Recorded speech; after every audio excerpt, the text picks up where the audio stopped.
ಶಿವಣ್ಣ ತಮ್ಮ ಸಮ್ಮುಖದಲ್ಲಿರೋದು, ಅಕ್ಕ ನಮ್ಮ ಸಮ್ಮುಖದಲ್ಲಿರೋದು, ಮತ್ತೆ ನಮ್ಮ ರಾಜ್ಯದ ಎಲ್ಲ ದಿಗ್ಗಜರಲ್ಲಿದ್ದಾರೆ, ನಮ್ಮ ಪತ್ರಿಕೆಯಲ್ಲ ಸ್ನೇಹಿತರಲ್ಲಿದ್ದಾರೆ, ಮಾಧ್ಯಮದ ಸ್ನೇಹಿತರು, ಎಲ್ಲರಿಗೂ ನಮಸ್ಕಾರ.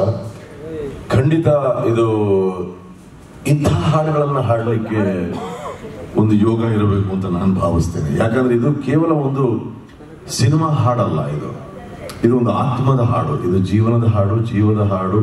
ಮತ್ತೆ ಅದರ ಹಿಂದೆ ಏನೋ ಒಂದು ಶಕ್ತಿ ಇರುತ್ತೆ, ಒಂದು ಪ್ರೇರಣೆ ಇರುತ್ತೆ. ಇಂಥ ಹಾಡುಗಳನ್ನ ಬರೀ ಮನರಂಜನೆಗೆ ಅಂತ ಯಾರು ಕೇಳಲ್ಲ, ಆತ್ಮರಂಜನೆಗಾಗಿ ಕೇಳ್ತಾರೆ. ಅದನ್ನ ಕೇಳಿ ಯಾವುದೋ ಲೋಕಕ್ಕೆ ಪ್ರಯಾಣ ಮಾಡ್ತಾರೆ, ಆ ಲೋಕದಲ್ಲಿ ಏನೋ ನೆಮ್ಮದಿ ಪಡಿತಾರೆ, ಧೈರ್ಯವನ್ನ ಪಡಿತಾರೆ. ನೀವು ಹೇಳಿದ್ರಿ ಓಂ ಶಿವೋಹಂ ಅನ್ನೋ ಒಂದು ಸಾಂಗ್, ನಾನು ಇಳೆಯರಾಜ ಸರ್ಗೆ ಹಾಡಿದ ಹಾಡು. ಅದು ಕಾಶಿಯಲ್ಲಿ ವಿಶ್ವನಾಥನಿಗೆ ಅಭಿಷೇಕ ಮಾಡ್ಬೇಕಾದ್ರೆ ಪ್ಲೇ ಮಾಡ್ತಾರೆ ಅಂತ ಕೇಳ್ಪಟ್ಟೆ. ನನಗ್ಯಾಕೋ ಒಂದು ರೀತಿ ಮನಸ್ಸಲ್ಲಿ ಒಂದು ಆಸೆ, ಅದು ಶಿವನಲ್ಲಿ ಈ ಹಾಡು ಕೂಡ ಆ ಒಂದು ಮಟ್ಟಕ್ಕೆ ತಲುಪಬೇಕು ಇದು. ಯಾಕಂದ್ರೆ ಈ ಹಾಡಿನಲ್ಲಿ ಅಂಥ ಒಂದು ಶಕ್ತಿ ಇದೆ. ಅದಕ್ಕೆ ಎರಡು ಬಹುಮುಖ್ಯ ಕಾರಣ. ಒಂದು,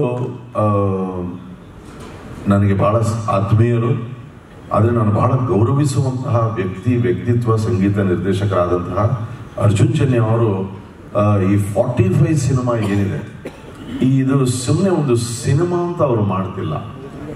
ಅವರ ಇಡೀ ಜೀವನದ ಒಂದು ಕನಸು ಇದು ಅನಿಸ್ತಾ ಇದೆ ನನಗೆ. ಯಾಕಂದ್ರೆ 200 ಸಿನಿಮಾಗಳಿಗೆ ಸಂಗೀತ ಮಾಡಿರುವಂತಹ ವ್ಯಕ್ತಿ ಹಗಲು ರಾತ್ರಿ ಒಂದು ವಿಷಯದ ಹಿಂದೆ ಇಷ್ಟೊಂದು ಏಕಾಗ್ರತೆಯಿಂದ ಕೆಲಸವನ್ನು ಮಾಡ್ತಾ ಇದ್ದಾರೆ ಅಂದ್ರೆ ಅವರಿಗೂ ಶಿವನ ಪ್ರೇರಣೆ ಇದೆ ಅಂತ ನನಗನ್ಸುತ್ತೆ. ಯಾಕಂದ್ರೆ ನಾನು ಈ ಸಿನಿಮಾ ತುಣುಕುಗಳನ್ನು ನೋಡಿದ್ದೀನಿ.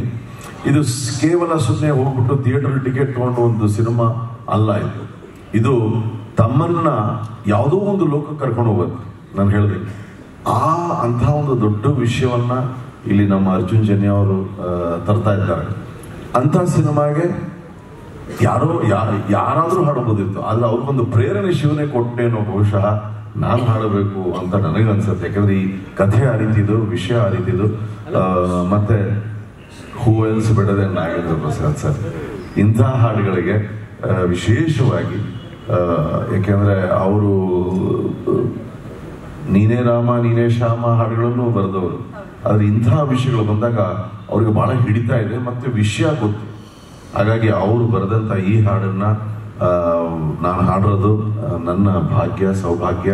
ಆನಂದ್ ಆಡಿಯೋನಲ್ಲಿ ಅದು ಹೊರ ಬರ್ತಾ ಇದೆ. ರಮೇಶ್ ಸರ್ಗೂ ಥ್ಯಾಂಕ್ಸ್ ಹೇಳ್ತೀನಿ. ಮತ್ತೆ ಮತ್ತೊಮ್ಮೆ ಶಿವಣ್ಣ ಯಾವತ್ತು ಬಹಳ ಸಪೋರ್ಟಿವ್, ಬಹಳ ಎನ್ಕರೇಜಿಂಗ್. ಅವರು ಈ ರೀತಿಯಾದ ಒಂದು ಕೆಲಸ ಮಾಡಿದಾಗ ಅದಕ್ಕೆ ಬಹಳ ಒಂದು ಸ್ಫೂರ್ತಿ ಶಕ್ತಿಯನ್ನು ಕೊಡ್ತಾರೆ. Thank you Shivanna. ಮತ್ತೊಮ್ಮೆ ಅರ್ಜುನ್ ಸರ್ಗೆ ನಾನು ಧನ್ಯವಾದಗಳನ್ನು ಹೇಳ್ತೀನಿ, ಎಲ್ರಿಗೂ ಧನ್ಯವಾದಗಳನ್ನು ಹೇಳ್ತೀನಿ. ಹಾಡನ್ನ ಕೇಳಿ ನಿಮ್ಮಲ್ಲಿ ಒಂದು ಹೊಸ ಸ್ಫೂರ್ತಿ ಶಕ್ತಿ ಬರುತ್ತೆ. ನಿಮ್ಮ ಆಶೀರ್ವಾದವನ್ನು ನಮಗೆ ನೀಡಿ ಅಂತ ಕೇಳ್ತೇನೆ. ಒಂದು ಕಡೆ ಸಂಗೀತದ ಸರಸ್ವತಿ ಪುತ್ರ ಆದ್ರೆ ಇನ್ನೊಂದು ಕಡೆ ಜ್ಞಾನ ಭಂಡಾರದ ಸರಸ್ವತಿ ಪುತ್ರ ನಮ್ಮ ಕವಿರತ್ನ ನಾಗೇಂದ್ರ ಪ್ರಸಾದ್ ಸರ್ ತಾವು ಬರೆಯೋ ಎಷ್ಟೋ ಹಾಡುಗಳು ಕೆಲವು ಪ್ರೀತಿಗೆ ಹತ್ರ ಆಗುತ್ತೆ, ಮನ್ಸಿಗೆ ಹತ್ರ ಆಗುತ್ತೆ, ಕಣ್ಣೀರಿಗೆ ಹತ್ರ ಆಗುತ್ತೆ, ಕೈಕಾಲು ಡಾನ್ಸ್ ಮಾಡೋದಕ್ಕೆ ಹತ್ರ ಆಗುತ್ತೆ. ಇದು ನೇರವಾಗಿ ಆತ್ಮಕ್ಕೆ ತಾಕುವಂತ ಒಂದು ಸಾಹಿತ್ಯ ಅಂತ ಹಾಡು.